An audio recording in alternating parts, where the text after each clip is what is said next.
March of the Penguins, from the film by Luc Jacquet, narration written by Jordan Roberts, photography by Jerome Maison. This is the title page. This is Antarctica, the harshest place in the world to live. The average temperature is 40 degrees below zero, and that's in the summertime. Very few animals call Antarctica home. That's good news for emperor penguins. When they come out on land, they have the place almost to themselves. It is March. Here in the southern hemisphere, summer is over, and winter is about to begin. The penguins have been feeding in the ocean for 3 months. Now their bellies are full, so they bound out of the sea to go on a very long walk.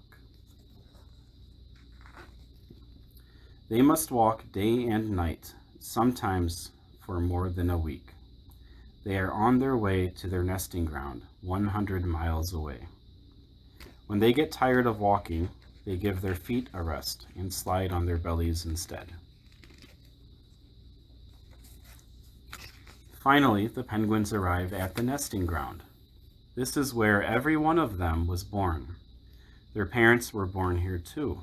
So were their grandparents. Here they will find their mates and start their families. Soon, winter descends, with high winds and freezing temperatures.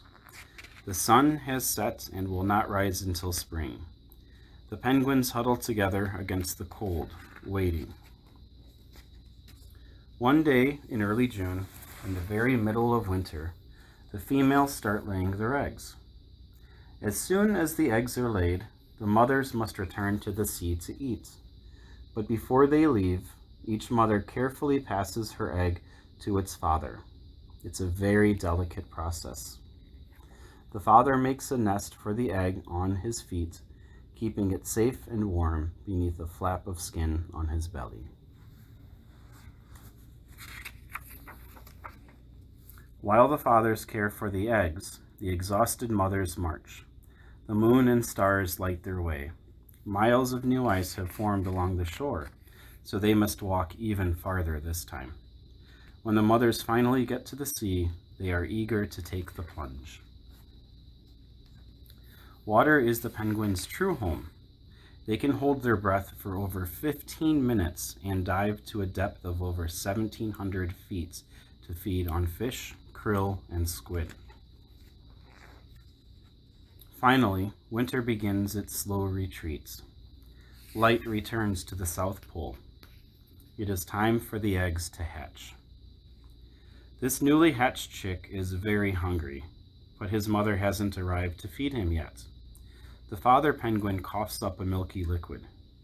Even though he hasn't eaten in over 100 days, he has kept this tiny meal in a small crease in his throat, just for his baby.